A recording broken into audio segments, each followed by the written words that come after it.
Amateurs de l'étrange, du bizarre et de l'insolite, bienvenue sur Rage, bienvenue dans Exocet. On est ensemble pendant 1h30 et vous connaissez la formule, ou peut-être pas d'ailleurs. Durant 1h30, on va vous raconter des histoires surprenantes, étonnantes, et à la fin de l'émission, vous aurez droit aux infos les plus insolites de la semaine. Ça, c'est le principe classique d'Exocet, mais ce soir, une petite différence par rapport aux émissions habituelles. Nous recevrons donc un invité par téléphone, un invité très particulier, puisque ce soir, je vais parler d'une collection privée, un musée qui s'appelle le Surnateum, et qui est une espèce de cabinet de curiosité, une collection d'objets très bizarres, d'artefacts, de vieux grimoires, de reliques sacrées, magiques. Bref, l'homme que nous allons interviewer aujourd'hui est une sorte d'Indiana Jones pour de vrai. Il s'appelle Christian Schellmann et il devrait être avec nous. Monsieur Schellmann, est-ce que vous êtes là ? Je suis là.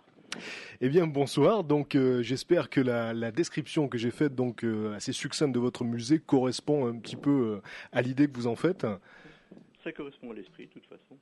Alors, ce musée est d'abord un musée virtuel qu'on peut trouver sur le net et qui correspond à une collection privée. Vous m'expliquez qu'en réalité, il n'est pas ouvert au public, ce musée-là. Non, c'est une collection privée.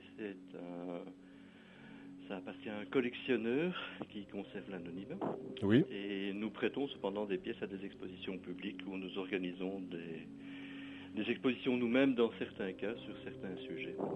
Alors sur votre site on peut lire une historique du Surnateum et donc manifestement la collection descendrait d'une assez vieille tradition de chasseurs de trésors, parfois d'ordres secrets qui entretiendraient une sorte de culte finalement de tous ces objets, de toutes ces reliques qui témoignent de civilisations perdues. C'est un petit peu ça, il y a quand même une histoire assez importante derrière le musée.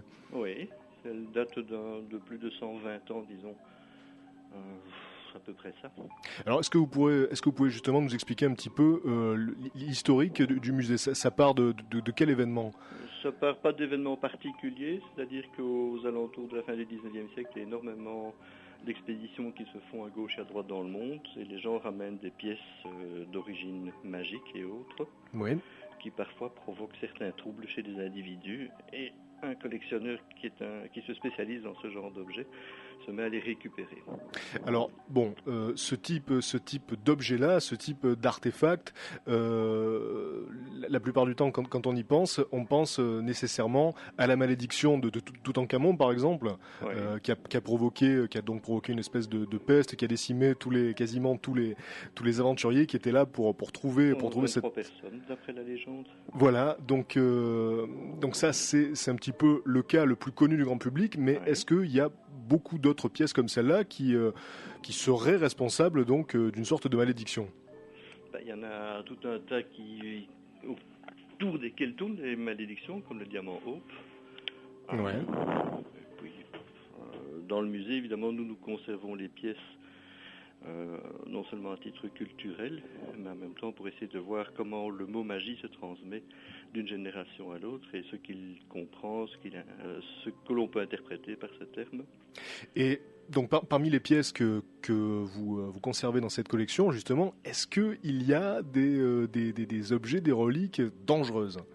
À peu près 80%, oui. Ah oui, quand même. Donc par exemple, quel type de risque est-ce qu'on encourt Le risque, je n'en sais rien, parce qu'il y en a tellement que finalement ça se couvre les uns les autres. Ouais.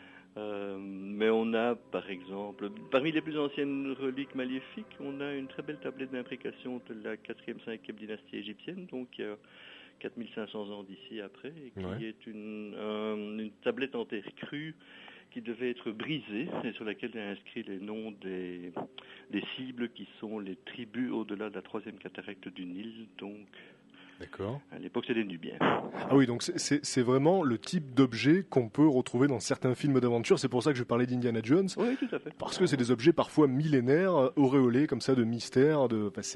C'est vraiment fascinant. Et donc sur le site aussi, on peut lire que la collection se passe de collectionneur en collectionneur. Il y a une histoire c'est pas illuminé le terme, je crois. Non, c'est de collectionneur en collectionneur. Et il y a un terme, non, précis sur le site ? Pas particulièrement, non. J'ai vu ça parce qu'il y a une sorte de test à passer, mais c'est traité sous la forme de l'humour, un test à passer Oui, pour savoir. il y a une partie très humoristique sur le site, on ne va pas se prendre totalement... Ouais. On va dédramatiser certaines choses, mais néanmoins, les sources techniques, les sources d'informations sont tout à fait exactes et réelles. Alors, sur le site, il y a pas mal de photos, Oui. et je pense notamment à une photo qui représente un crâne, donc c'est dans la section démonologie du site. Ah oui, le crâne cornu. Voilà, on voit ce crâne cornu. Alors, à quoi est-ce que ça correspond, ce crâne? On n'en sait rien, on a trouvé le crâne comme ça avec un ensemble d'objets liés aux exorcismes. Alors on ne sait pas si c'est un crâne qui a été fabriqué, mais s'il est fabriqué, c'est vachement bien fait parce qu'on a fait tous les tests possibles et on a vraiment l'impression que les cornes sortent du crâne. Et si c'est fabriqué, c'est vraisemblablement fabriqué pour un culte quelconque. D'accord. Mais on n'en est pas plus loin là, je veux dire, c'est parfois pas du tout facile de trouver des sources, des traces. Ah oui, donc parfois, il y a certains objets dont les origines restent assez obscures, on n'est pas certain. Ou bien elles sont pas totalement bien documentées, donc on doit compléter la documentation. Parfois, c'est pas facile à trouver non plus. Donc, d'accord. Il faut mieux avoir les sources, les origines, des objets équivalents parfois dans des musées. Et alors donc le principe, vous me l'expliquez, c'est que le musée prête certaines pièces à des expositions. Et donc actuellement c'est le cas, je crois. Actuellement c'est le cas. On prête 15 objets à une exposition de la Fondation Marinus à Bruxelles sur le thème du temps, qui est une superbe exposition sur l'interprétation du temps par divers artistes et par divers penseurs. Et donc justement, à l'occasion de cette expo sur le temps, une des pièces que vous avez prêtées, c'est la machine à voyager dans le temps de Nikola Tesla. Oui, c'est un communicateur temporel plus qu'une machine à voyager dans le temps, bien que... Alors vous pouvez nous expliquer un petit peu en quoi ça consiste? Bien, c'est un ensemble d'appareils scientifiques connectés les uns aux autres qui, quand on le met en marche, développent toutes sortes de champs électriques et de champs magnétiques différents. Ouais. Et aurait été fabriqué et présenté à l'exposition universelle de Bruxelles en 1910. Par Nikola Tesla. On n'est pas tout à fait sûr, on sait qu'il était là. Ouais. La machine était vraiment en très mauvais état quand on l'a reçue.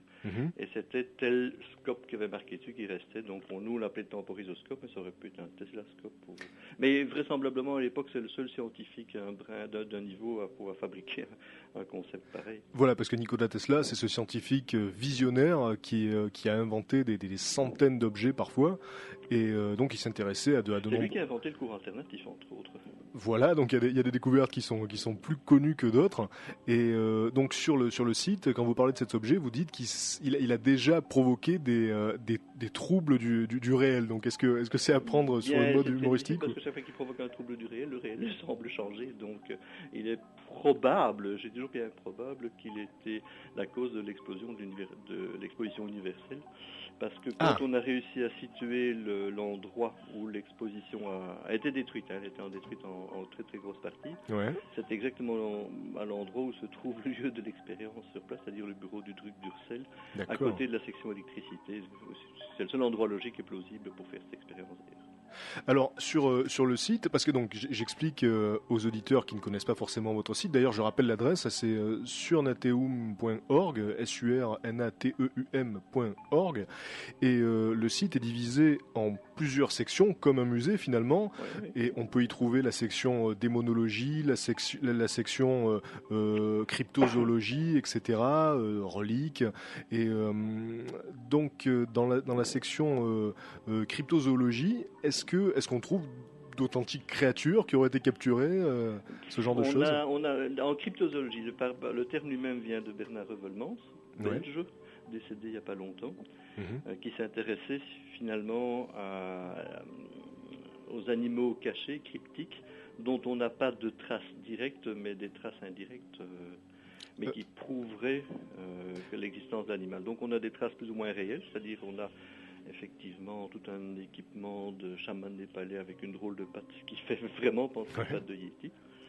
Mais on a aussi, par exemple, une très belle tête en terre cuite Sao du XIIe siècle. Les Sao sont une tribu disparue aujourd'hui qui vivait à côté de Grands Lacs, endroit idéal pour le Mokele Mbembe, mais qui n'a été nommé et découvert qu'au début du XXe siècle.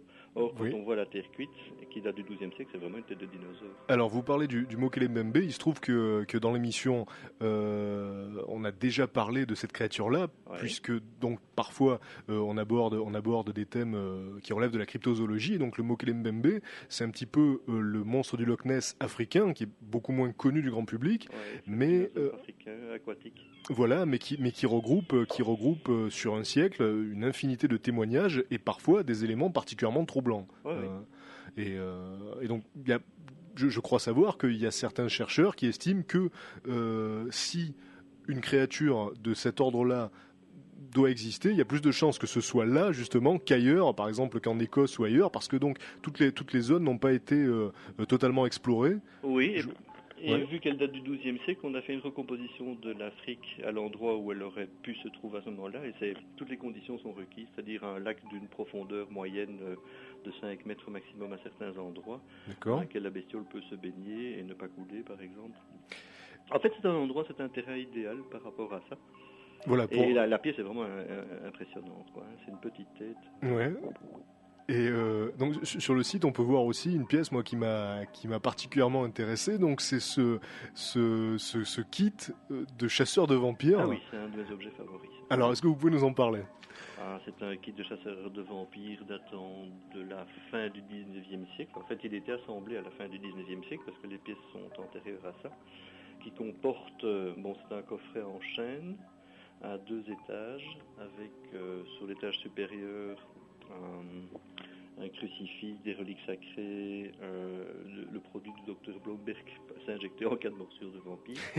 Et dans le niveau inférieur, un superbe pistolet qui est à l'origine un pistolet du XVIIIe siècle à silex mais transformé en patine à amorce vers 1820 et qui comporte évidemment les 3 crucifix d'argent gravés sur le fût du canon. Alors il y a des balles d'argent, il y a des balles de plomb. Ce qui est assez amusant, c'est que les balles de plomb sont un tout petit peu plus larges que les balles d'argent. Ce qui est logique parce que le plomb est malléable s'enfonce dans le canon avec une résistance et que la balle d'argent doit couler ses dents et se met avec un papier huilé. Alors arrêtez-moi si je me trompe, mais il me semblait que dans les différents mythes vampiriques et cryptozoologiques aussi d'ailleurs, les balles d'argent c'était plutôt pour les loups-garous, non ?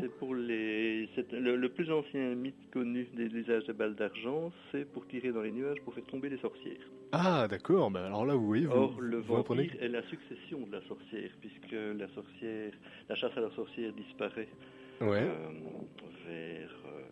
la fin du XVIIe siècle, le XVIIIe siècle, puis il fait un nouvel ennemi, et on trouve le vampire. Il apparaît d'ailleurs à ce moment-là, à peu près au moment où la raison apparaît aussi en Europe.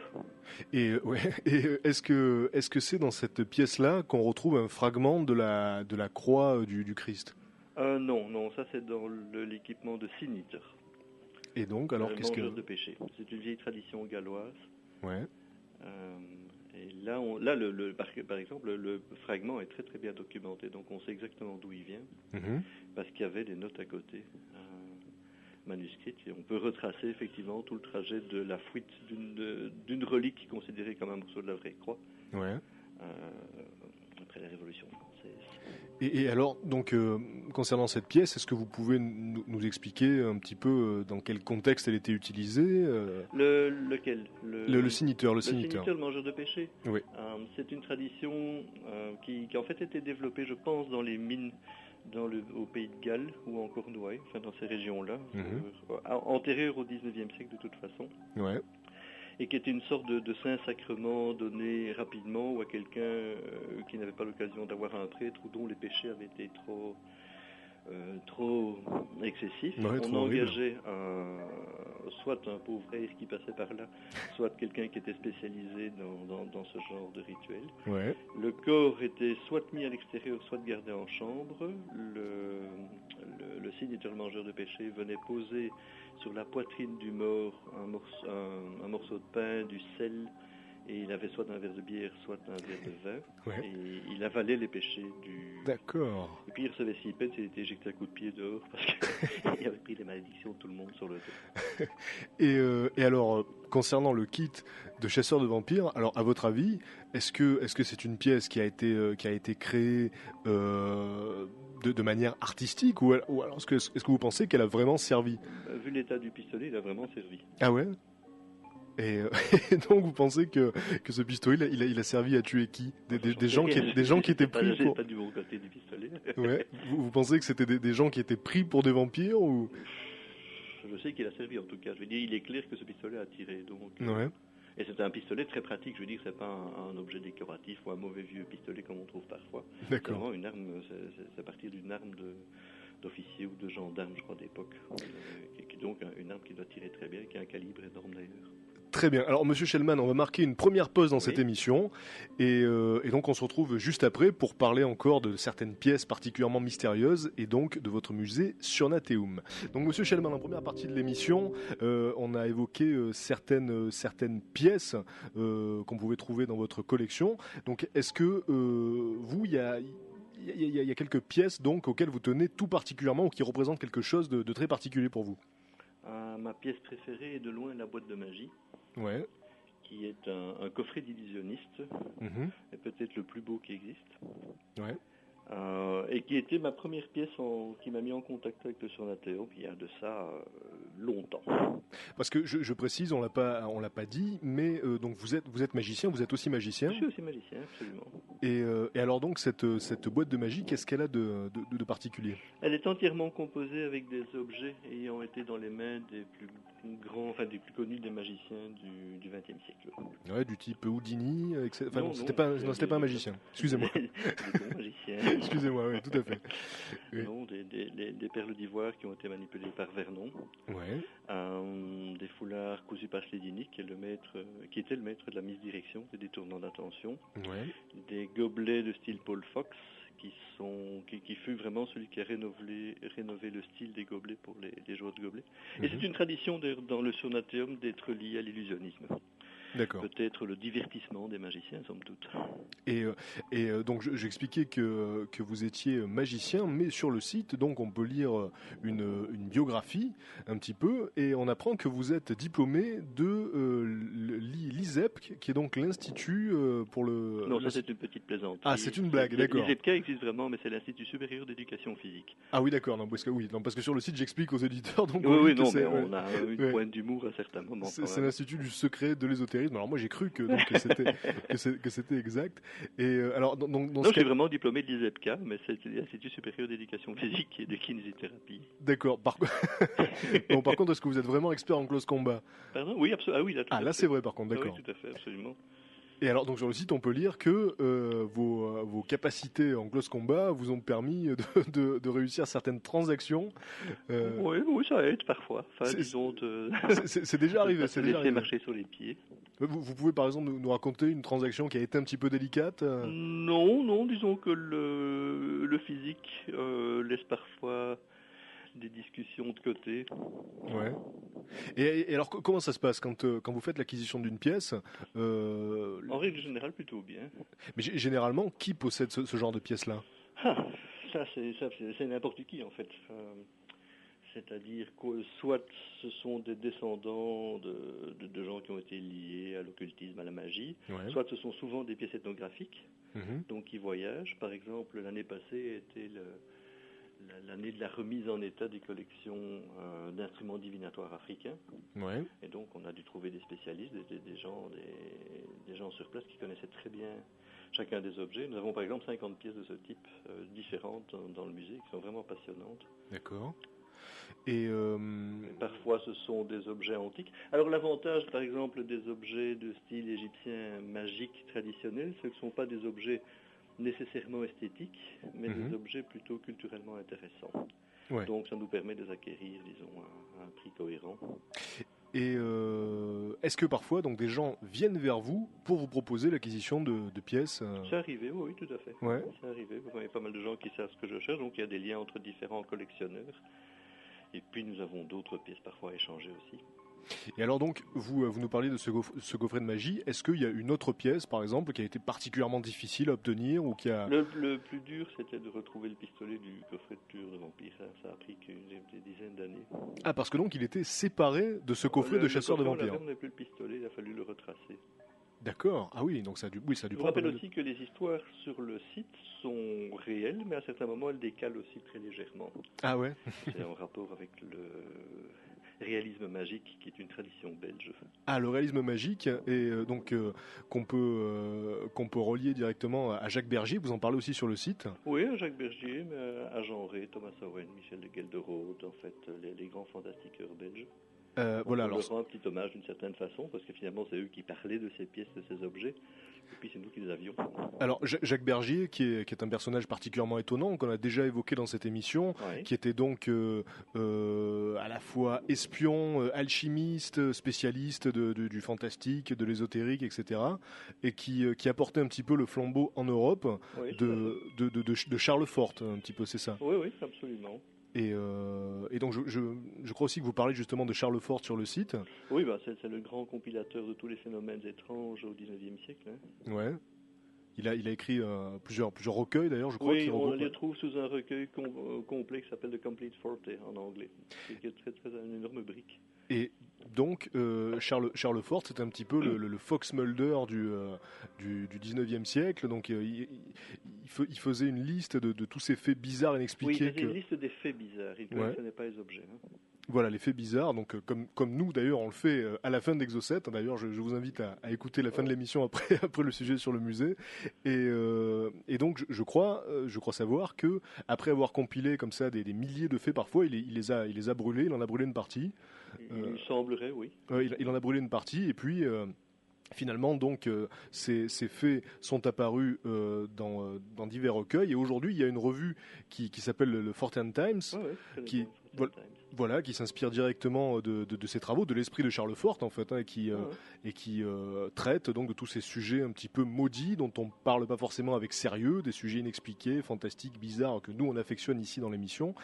Et c'est amusant d'avoir cette peur du magique en règle générale. La peur du magique. Oui, je trouve que nos sociétés tentent à rejeter quelque chose qui est en fonction sur notre planète depuis l'aube de l'humanité et d'à peu près dans toutes les traditions jusqu'à nos sociétés à nos jours. Ouais, parce que donc il y a une vraie distinction à faire entre la magie comme on peut la connaître aujourd'hui.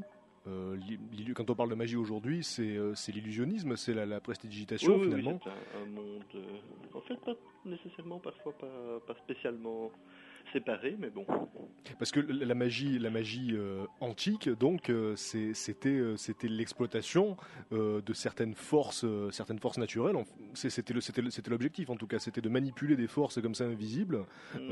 Oui. Enfin, il y a, pour ce qui nous oriente de plus en plus, c'est l'idée qu'il existe en parallèle à notre société humaine des individus qui ont des capacités relativement remarquables et qu'on va retrouver sous forme de chamans, sorciers, mages.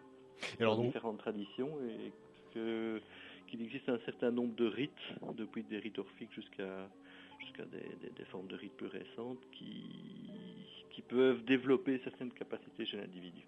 Et alors vous, donc, par le biais notamment du site et de toutes vos recherches sur l'étrange, l'occulte, est-ce que vous avez fait la connaissance de personnes qui faisaient preuve justement d'aptitudes étonnantes Oui, quelques-unes. Ouais, vous pouvez nous en parler un petit peu? Non, ça reste un peu discret. Si vous citez pas de nom, c'est... Le collectionneur est assez passionnant à ce niveau-là, d'ailleurs. Ah oui, donc parce que donc le collectionneur, alors encore une fois sans le nommer ni rien du tout, donc c'est une personne qui doit être, j'imagine, très fortunée pour pouvoir acquérir toutes ces pièces-là. Et c'est une sorte d'aventurier. Comment ça se passe? C'est vous qui faites les transactions? C'est lui? Moi, je m'occupe des transactions. Lui, il est un petit peu âgé quand même pour l'instant. Enfin, le dernier collectionneur en titre. Le premier s'occupait d'illusionnisme d'ailleurs. Le premier, en fait, s'occupait à la fois de fabriquer des illusions pour les illusionnistes qui étaient en compétition les uns contre les autres au XIXe siècle, et qui se chargeait aussi de trouver certains objets permettant d'augmenter la qualité de certains spectacles. Parce que assez proche en fait du film qui est sorti récemment, là, Le Prestige. Le Prestige, oui, tout à fait. Ouais. Parce que ce qui frappe quand on lit les textes de votre site, c'est que on voit ici des personnages qui ont l'air tout droit tirés de romans fantastiques, par exemple de George Louis Borges, des personnages comme ça incroyables, hallucinants. Donc le conservateur, donc on imagine comme ça. Mais tous plus réels les uns avec les autres. Voilà. Et donc dans le cas du conservateur, donc on peut imaginer une sorte de vieux monsieur qui est passionné par tout ce qui touche à l'étrange, etc., qui veut acquérir comme ça des pièces. Vieux, ne mettons pas si vieux. C'est vous qui m'avez dit qu'il était assez âgé. Hein, Le collectionneur, oui, pas le conservateur. Ah oui, non, pas vous, non, pas le conservateur, le collectionneur. Donc c'est quand même assez génial parce qu'on est dans un univers là, de films, de romans, et c'est ça qui m'a frappé. En vrai, ouais. Est-ce qu'il y a des pièces dont vous essayez depuis des années de faire l'acquisition et pour lesquelles vous avez des difficultés? Non, pas pour l'instant. En fait, on ne recherche pas particulièrement des pièces précises, sauf pour compléter des collections. Par exemple, on avait une petite faiblesse au niveau des collections Spirit, vu que c'est une spécialité plutôt américaine qu'européenne. Et là, on a passé une bonne année à rechercher des pièces essentielles, dont les premières tables Ouija et tout un tas d'autres choses. Voilà, donc nous avions une table Ouija d'ailleurs au Sonateum, une superbe en chêne massif, énorme, peut-être une des plus grandes existantes. Alors, on voulait les premières pour pouvoir, en cas d'exposition, montrer tout l'historique du mouvement et des différents objets qui étaient utilisés. Alors, une table Ouija, je rappelle à nos auditeurs, c'est donc cette table marquée de chiffres, de lettres qui permet donc aux amateurs de spiritisme de communiquer avec l'au-delà. La première table Ouija est fabriquée en 1892, si ma mémoire est bonne. Et alors, est-ce que vous pouvez nous parler de l'implication des sœurs Fox dans le spiritisme, puisque je sais que vous êtes spécialiste de Fox à Hydesville. Voilà, exactement. En 1848. Parce que donc, on en avait parlé un petit peu dans l'émission il y a quelques semaines, ces deux sœurs-là qui sont à l'origine du spiritisme tel qu'on le connaît aujourd'hui. Oui, en fait, c'est-à-dire qu'elles sont physiquement à l'origine du spiritisme, mais il y a déjà un mouvement préparatoire antérieur avec un besoin nécessaire d'abandonner le christianisme ou le protestantisme puisqu'on est aux États-Unis et de se diriger vers une espèce d'ésotérisme qui malheureusement est souvent bon marché dans ce domaine. Et l'apparition de ces deux gamines qui jouaient avec leurs orteils, parce que malheureusement pour elles tout était trucage de A à Z. Voilà, parce qu'elles l'ont avoué par la suite, hein, après avoir créé... Oui, tout à fait. Enfin, il y en a une des deux qui a avoué, pas l'autre. Hein. Parce que, donc, je rappelle un petit peu l'histoire. Donc, les sœurs Fox vivaient à Hydesville aux USA. Dans la maison dans laquelle elles habitaient avec leurs parents, il y avait des bruits, des coups, et puis un soir, elles essayent de communiquer avec l'esprit qui était responsable de ces coups. Et puis, elle crée donc la communication spirit par ce biais-là, puis ensuite elles se sont produites en spectacle. C'est ça, c'est leur grande sœur qui s'est rendu compte du potentiel financier qu'il y avait derrière ça, et qui les a lancés, comme c'est assez typique aux États-Unis d'ailleurs. Mais alors ce qui est drôle, c'est que ces deux sœurs ont provoqué un véritable mouvement de mode, puisqu'elles ont lancé la tendance des tables tournantes et même du spiritisme finalement. Mais quand elles ont avoué, donc quand une des deux sœurs a avoué la supercherie, le mouvement ne s'est pas éteint pour autant. C'était déjà bien lancé. Non, effectivement. Voilà, c'est assez étonnant, non? Vous trouvez ça aurait pu entamer sérieusement la crédibilité de la chose? Non, ceux qui croyaient ont dit elles ont menti parce que il y a une raison pour laquelle on les a obligés à le dire. Ceux qui croyaient pas, ils ont dit de toute façon on avait dit que c'était une blague depuis le début. Non, une fois que les gens sont convaincus, c'est difficile de faire changer d'opinion. Mais ce qui est amusant, c'est que le spiritisme aux États-Unis et le spiritisme en Europe est très différent en fait. Le spiritisme chez nous commence aussi vers 1850 et va toucher plutôt la up class, donc les gens fortunés, les gens qui font des soirées dans des salons, tandis qu'aux États-Unis, c'est plutôt le peuple qui s'occupe de ça. Et d'ailleurs, les tables Ouija, encore vendues actuellement, il y en a de plus en plus, sont souvent vendues comme jouets. Ah oui, d'accord. Donc c'est vraiment passé dans les mœurs, là-bas en tout cas, de s'amuser avec les esprits. C'est vraiment que vous achetez dans un magasin de jouets, quoi. D'accord. Donc, et parfois, j'imagine que ça a dû provoquer pas mal de petits soucis, hein, puisque c'est peut-être un des instruments qui a provoqué le plus de petits soucis qui existent. Ouais. Je voulais juste préciser que à la base, quand j'ai pensé à parler du Surnateum dans l'émission, c'était à cause d'une information qu'on a donnée dans l'émission il y a quelques semaines, donc concernant un livre surnommé la Bible du diable, le Codex Gigas. Alors, Monsieur Shellman, vous voyez de quoi je parle, j'imagine? Absolument pas. Ah non, parce que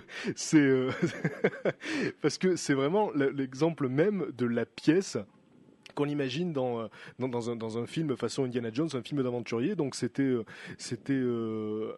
un livre qui est d'ailleurs le plus gros livre médiéval que l'on possède, qui date du XVIe siècle et qui avait été emporté par les troupes suédoises. Ah oui.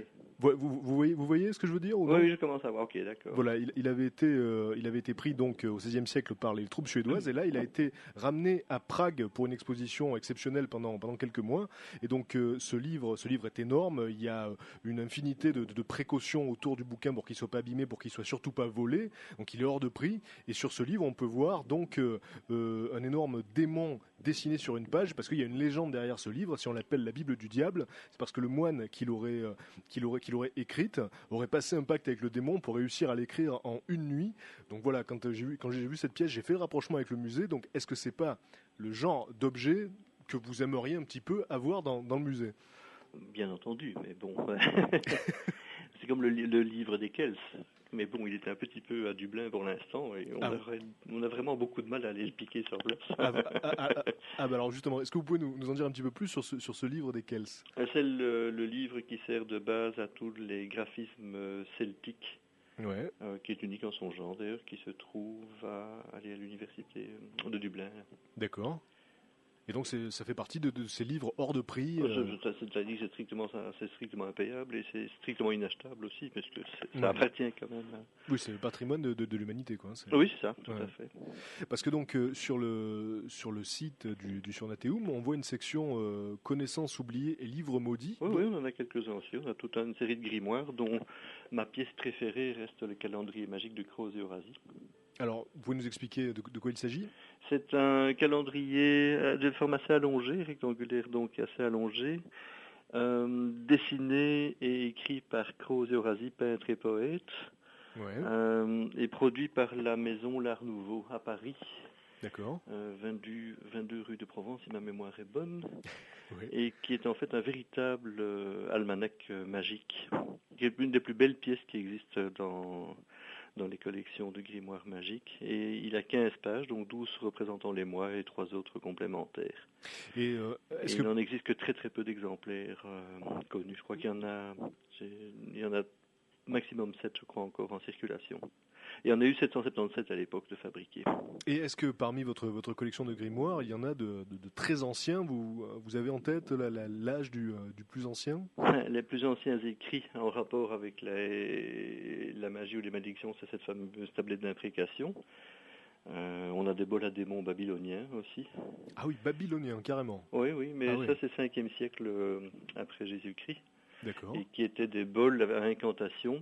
Il y en a quelques-uns dans des musées, et qui étaient placés, inversés dans le coin des maisons, parce que c'est là, par le coin des maisons que s'introduisaient les lamis et les autres djinns, les autres démons, ils étaient capturés dans l'incantation. D'accord. Alors la question que je vous posais hors antenne, c'est est-ce qu'il existe dans le monde d'autres musées de ce type? Il y a des pièces magiques dans des collections, mais des collections à proprement parler magiques, je n'en connais pas. D'accord, donc ça serait... Je connais des gens qui ont des pièces, évidemment, qui ont des trucs personnels, mais une collection aussi importante que la nôtre qui pourrait vraiment faire un musée. Je dois avouer que si on expose toutes les pièces dans des conditions normales d'exposition, il faut un minimum de 1200 mètres carrés au sol. Ah oui, d'accord. Mais d'ailleurs, est-ce que c'est envisagé un jour de faire un musée à part entière? Ça pourrait arriver. On n'est pas contre l'idée, mais pour l'instant, disons qu'on préfère travailler soit de prêter des objets, soit d'organiser de temps en temps des expositions thématiques. Ouais. Et puis nous travaillons surtout pour des entreprises qui ont envie de passer d'excellentes soirées dans des univers étranges. Ouais. Mais alors, dans ces cas-là, quand par exemple vous prêtez des pièces, justement, comme vous le dites, à des entreprises, etc., il s'agit juste donc d'observer les objets en question derrière des... Non, c'est toute une soirée qui est organisée, c'est-à-dire que c'est réellement un théâtre d'objets. Ouais. Donc vous entrez dans un musée qui peut prendre la forme qu'il veut au moment... Enfin, tout dépend du lieu, du genre d'entreprise qui organise. Ouais. Et là-dedans, vous avez un premier niveau qui est la contemplation des pièces et éventuellement de leurs histoires. Puis vous avez les membres du musée, les conteurs qui racontent l'histoire des pièces. Et certaines sont activées pour vous montrer comment fonctionne l'objet magique. qui est particulièrement agréable avec les instruments divinatoires d'ailleurs. D'accord, mais alors quel type d'objet peut être activé dans votre collection? Tous, sauf ceux qui jettent des malédictions sur les gens. Mais alors concrètement, quand vous parlez d'activation, concrètement, ça donne quoi en fait? On la met en marche. C'est-à-dire que je vais vous donner un exemple très simple, parce que les autres sont peut-être parfois un peu difficiles à expliquer sur antenne, mais un instrument divinatoire. C'est très joli à voir, mais c'est encore plus amusant quand ça fonctionne. Donc on le met en marche en fonction du rituel ou des protocoles nécessaires, et puis vous vérifiez si ça fonctionne ou si ça ne fonctionne pas. Et donc il y a un instrument justement précis dont vous pouvez nous expliquer le fonctionnement parmi ces objets divinatoires? Il y en a plein. Je veux dire, dès le moment où l'objet a une fonction précise, il doit marcher. Ça, c'est la règle dans les objets du musée. Et alors, à quoi ressemble par exemple un objet divinatoire? Ça, c'est une question extrêmement large. Je veux dire, sur les 50 objets africains, par exemple, il n'y a pas que des objets africains. Il n'y en a quasiment pas 2 qui se ressemblent. Ouais. Et donc, en fait, une prédiction est faite Non, vous amenez quelqu'un. Bon, moi, j'ai un instrument que je préfère, qui est une carte astrologique. Ouais. Et je l'utilise plus que fréquemment. Ça permet de deviner la date de naissance des gens. D'accord. Et donc là, ça fonctionne. C'est-à-dire que les gens... Ah oui, ça fonctionne. Vous prenez n'importe qui vient de n'importe où. Vous me donnez 2 minutes avec l'instrument et je vous donne sa date de naissance. Bon, alors comme on l'a dit, vous êtes magicien, donc est-ce qu'il y a une part d'illusion dedans ou est-ce que vraiment... Ça dépend quoi. Dans certains cas oui, dans d'autres cas non. Après tout, Parce que donc, alors soyons clairs. Alors, on sait qu'il y a des disciplines comme le mentalisme par exemple qui permettent effectivement de donner ce genre d'informations, mais on sait qu'il y a un truc. Mais là, est-ce que dans le cas parfois des objets... les deux sont mélangés, c'est-à-dire que parfois une technique d'illusionnisme est nécessaire pour créer un état de réceptivité dans lequel on peut faire fonctionner un autre élément. Mais alors la question que je me pose et que je vais vous poser d'ailleurs, c'est est-ce que parmi votre collection, il existe des objets divinatoires qui fonctionnent et dont vous ne savez absolument pas comment ça marche, dans lesquels vous n'intervenez pas en tant que magicien? Il y en a un ou deux qui posent encore problème. Il y a des instruments qu'on ne peut pas faire fonctionner parce qu'ils sont réservés aux femmes, par exemple, ou réservés à certaines ethnies. Donc il faut connaître tous les mythes de l'ethnie pour pouvoir les faire fonctionner, mais globalement, il y a toujours un fond de base dans la plupart des objets, donc ça peut marcher. Et donc, par exemple, là, il y a certains objets qui vous étonnent totalement, qui restent une énigme. Il y a encore plein d'objets qui m'étonnent totalement, donc... Mais est-ce qu'il y a même, par exemple, qui représente une véritable énigme, par exemple dans le cas des divinations, parce qu'un objet, par exemple, qui peut donc révéler une date de naissance, c'est déjà pas mal. Donc, c'est l'objet le plus pointu chez nous. Donc, Et donc, dans le cas de cet objet-là, il y a une part d'illusion qui intervient. Il y a une part de conditionnement, disons. Ouais. Obligatoire pour faire fonctionner l'objet. Parce que donc vous échangez pas d'informations avec la personne. Non, absolument pas, c'est pas nécessaire. Et en manipulant cet objet-là, en l'activant, vous avez une date de naissance qui vous vient à l'esprit. Ça s'inscrit, comment ça se passe? Bien, en lisant elle fonctionne avec une horloge astrologique, donc une carte en cuir sur laquelle sont déposées des cartes, en fait, comme un tarot plus ou moins, sauf que c'est des cartes d'un modèle différent. Ok. Et si, admettons, si le musée devenait un véritable musée qui exposait, donc ça deviendrait donc un endroit unique au monde. D'après ce que vous me dites, ça serait vraiment intéressant de le faire. Est-ce que pour l'instant, c'est des raisons financières, des raisons logistiques disons que c'est peut-être un manque d'intérêt. Via Bruxelles, et déjà la Belgique a du mal à tenir en tant que telle, donc... Parce que, alors justement, en parlant de ça, je me suis laissé dire que la Belgique, et notamment Bruxelles, donc c'était des endroits qui étaient particulièrement amateurs de surnaturel, d'étrange, d'ésotérique. C'est-à-dire que Bruxelles est un véritable vortex pour trouver des objets rares et étonnants. Alors ça c'est quand même surprenant parce que voilà, notamment concernant des endroits mystérieux, je lisais qu'à Bruxelles, il y a beaucoup d'endroits assez uniques, assez insolites. Oui, tout à fait. Donc vous par exemple, vous avez des lieux de prédilection dont vous pouvez nous parler qui valent le coup pour les touristes éventuels. Pour les touristes éventuels. Ouais. Le musée, comment il s'appelle? Le musée Horth. Ouais. Alors, Ah, certainement, ça c'est un des endroits les plus étranges de toute la... Ah, alors qu'y a-t-il dans ce musée? C'est Hortz. Oui, Ouais, c'est un musée de peinture, mais le type était visiblement un petit peu mégalomane, et certaines peintures font jusqu'à 10 mètres de haut. d'accord. Et c'est un musée assez exceptionnel en fait. D'accord, donc on y voit donc surtout des peintures, que des peintures, il y a aussi... Il n'y a que des peintures, ouais. Mais elles sont Si vous voulez démesurées. un musée qui a un bon caractère magique, vous pouvez aussi visiter le musée africain. Ouais, Il y a quelques pièces intéressantes, puis ce sont des atmosphères aussi. Je veux dire, la magie est indissociable de l'atmosphère dans laquelle elle doit se passer. Ça, d'accord. c'est vraiment une règle d'or.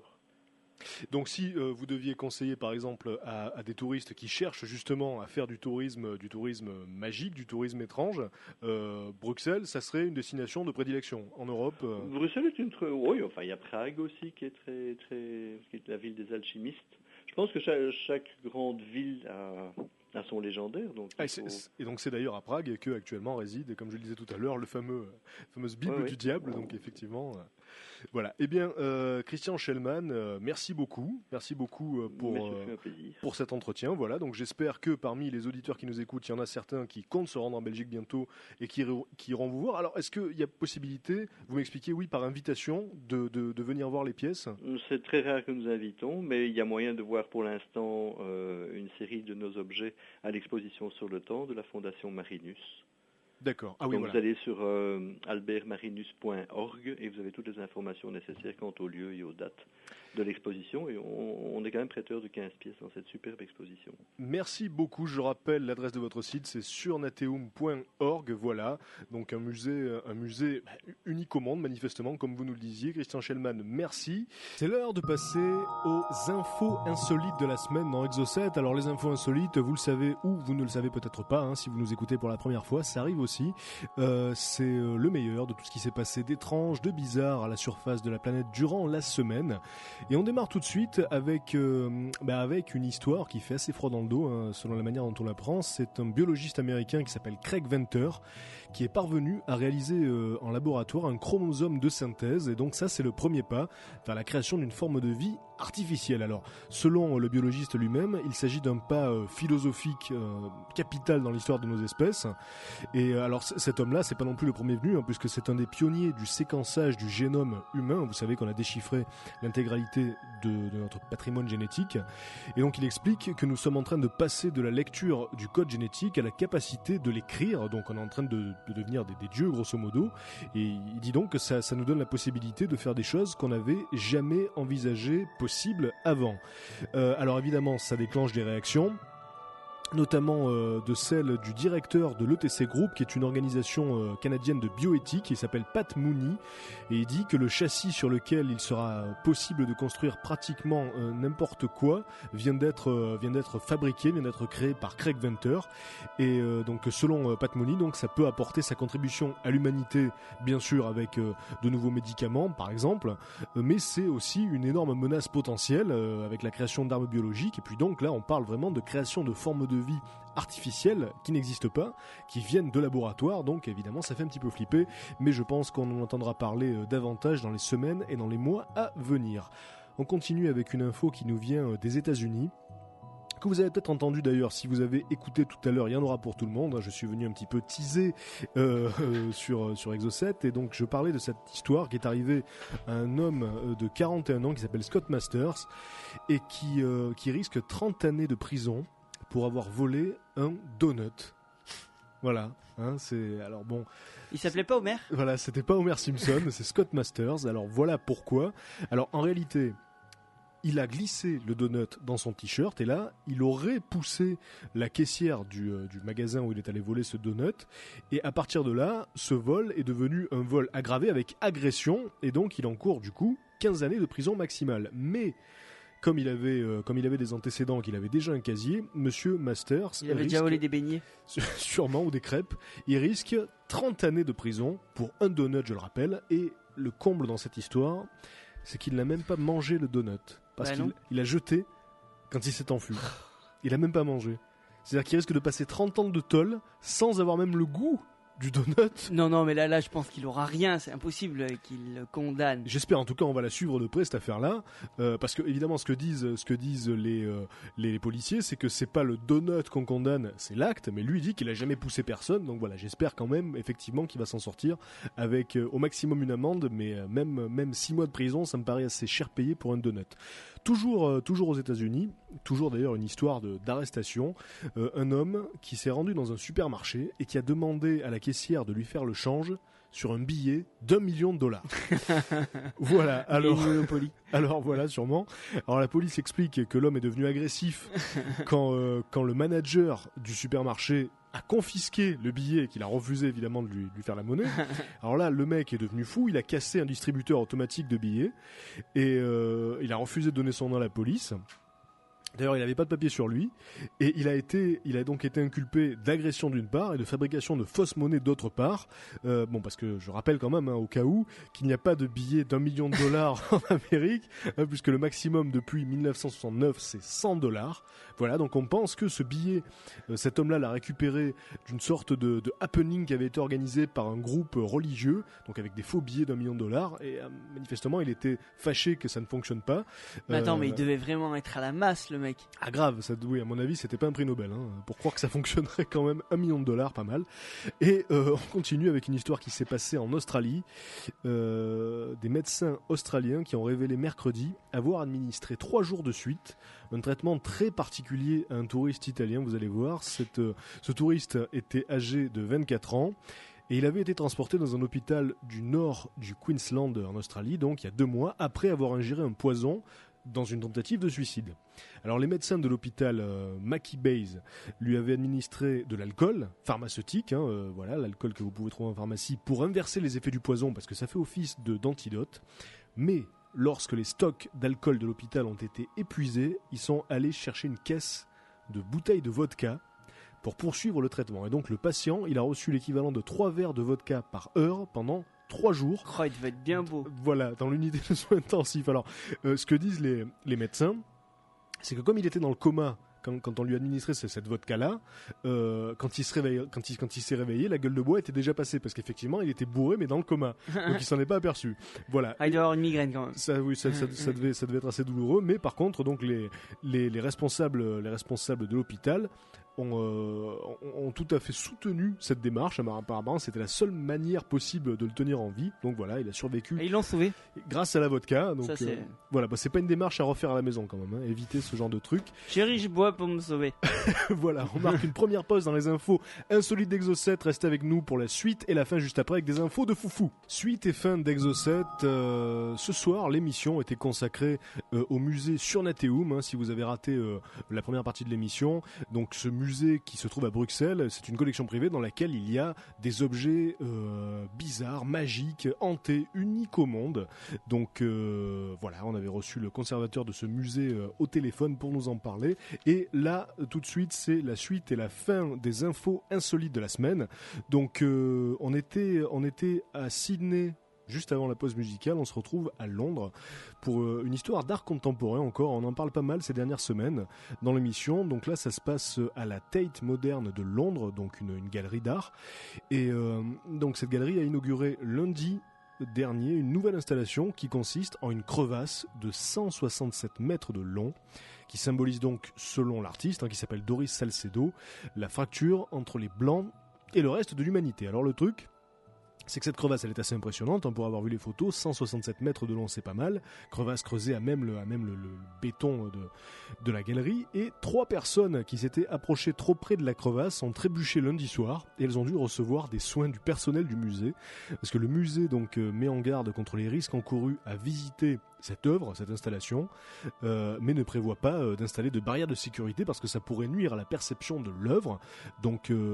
Là, quand l'art se met à devenir dangereux, je pense que c'est là qu'il est vraiment intéressant. Donc voilà, si vous passez aux environs de Londres, n'hésitez pas à aller voir cette installation à la Tate Moderne. On continue toujours aux États-Unis avec une histoire qui donne foi en l'humanité. Vraiment, ça fait plaisir. C'est le genre de petite note positive sur laquelle j'aime terminer l'émission d'habitude. Donc on va la faire maintenant. C'est un homme qui attendait un rein depuis des années, depuis 4 ans. Et finalement, il a trouvé un donneur dans un endroit qu'il n'aurait pas imaginé possible, j'imagine, puisque c'est un représentant en aspirateur qui a tapé chez lui, un homme qui s'appelle Jamie Howard, et donc qui était là pour lui vendre ses aspirateurs. Et puis l'homme qui attend un rein s'appelle Paul Secher, et il lui a expliqué qu'il n'avait pas les moyens de s'acheter un aspirateur. Donc là, vous savez comment ça se passe, le représentant il a essayé de négocier, dit comment ça se fait, c'est pas possible, un aspirateur c'est pas cher.